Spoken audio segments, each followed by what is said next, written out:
अभी मेरी मौजूदगी बेनीपुर के जीवन हॉस्पिटल में है, जो मात्र 4 साल के बच्चे के सिक्का घोटने के कारण जो सांस की नाली में फंस जाती है।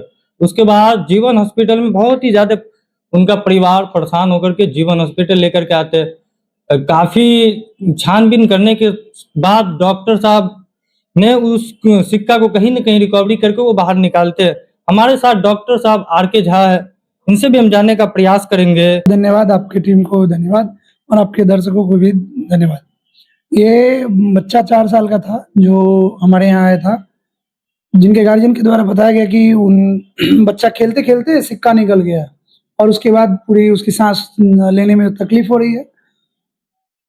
इन सब चीज़ को देखते हुए जब बच्चे को हम लोग ने असेसमेंट किया तो लगा कि पहले एक्स-रे करके देखते हैं और वो एक्स-रे करके देखा तो गले के नाले में बच्चे का सिक्का फँसा हुआ था। ऐसा सिक्का जब फँसा होता है तो 2 नाली होती है, जी, जी। जो साँस की नली होती है और दूसरा फेफड़े के लिए जो होती है, वो साँस की नली है, दूसरा खाने की नली होती है जिसको एसोफेगस कहते हैं। तो इसका साँस की नली में फँसने के कारण से बच्चे का साँस लिया नहीं जा रहा था और ऐसी कंडीशंस में कितनी बार अगर लेट हो जाता तो बच्चे का जान जाने का खतरा रहता है। तो डॉक्टर साहब, मेरा एक सवाल है आपसे कि जब बच्चा वो सिक्का गिर चुका है अंदर, जब बच्चा आपके हॉस्पिटल में आया तो उसकी हालात कैसी थी? ऑब्वियस बात है कि जो बच्चा सिक्का निकला हुआ सांस लेने में उसकी तकलीफ बहुत ज़्यादा थी। बच्चा का आँख पूरा नीला जैसा पड़ गया था, मतलब बच्चा का हाथ पैर नीला पड़ रहा था, आँख पूरे लाल था, सांस जिसको अब समझ लीजिए किसी के गले में कुछ अटका हो, जी, जी। तो कितना तकलीफ होगा। आप सोच के ही समझ सकते हैं कितनी तकलीफ होगी। वो स्थिति परेशान थे, परिजन पूरे परेशान थे। 4 साल का बच्चा जिसका कि सांस का नली बहुत छोटा होता है और उसमें 5 का सिक्का जाके फँसा हुआ था। बहुत ज़्यादा तकलीफ में था बच्चा।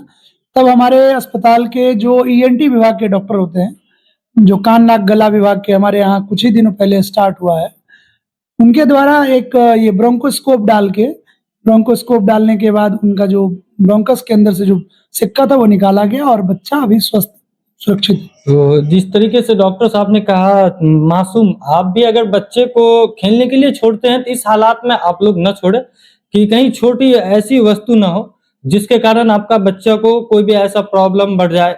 अब क्या करते हैं प्रॉब्लम के कारण, जो सिक्के दे देते हैं बच्चे के खेलने के लिए, वो सिक्का कहीं न कहीं बच्चा वो गिर जाता है जिसके कारण ये प्रॉब्लम बढ़ जाती है। अब जरा गौर करिए कि कहीं न कहीं डॉक्टर एक भगवान का रूप होता है। जिस तरीके से जीवन हॉस्पिटल के डॉक्टर साहब ने साबित कर दिया कि सांस के नाली में भी फंसे हुए सिक्का को कहीं न कहीं निकाल के वो बच्चे को नई ज़िंदगी दी। बहुत ही सोचने वाली बात है।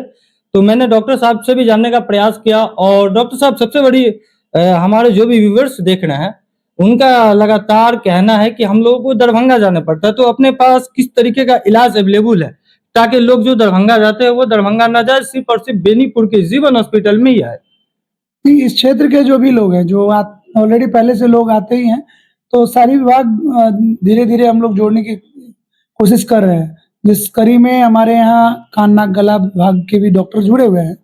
आँख का भी हम लोग डिपार्टमेंट स्टार्ट करने वाले हैं, जो कि 28 तारीख से हम लोग के अस्पताल में आँख विभाग का भी इलाज चालू हो जाएगा। तो आने वाले समय में हम मोतियाबिंद वगैरह से रिलेटेड भी ऑपरेशन करवा पाएँगे। अभी कान के लिए जो भी मतलब इलाज था वो पहले बेनीपुर में नहीं होता था, तो वो अलग से लोग दरभंगा ही जाते थे। हमारे यहाँ हृदय रोग के लिए हार्ट स्पेशलिस्ट डॉक्टर ऑलरेडी आते हैं, गैस्ट्रो के लिए आपको डॉक्टर अलग से आते ही हैं, जो कि आईएलबीएस से पास आउट हैं, डॉक्टर श्रेयस सर्विस। तो हमारे यहाँ सारे डिपार्टमेंट के लोग, अभी जितने भी डिपार्टमेंट्स के लोग हैं, जैसे-जैसे जुड़ते जा रहे हैं, हमारी टीम जो है सो बढ़ती जा रही है। तो हम तो कोशिश करेंगे कि इस कड़ी में सबको, हम लोगों को जो भी अच्छा टीम डेवलप करना होगा, हम अच्छा से अच्छा टीम डेवलप करेंगे और लोगों का सेवा दे सकें। तो आप भी ज़रूर एक बार जीवन हॉस्पिटल आइए, आपको भी कोई समस्या या प्रॉब्लम हो, हमने डॉक्टर साहब से जानने का प्रयास किया और आपका इलाज भी बेहतर होगा।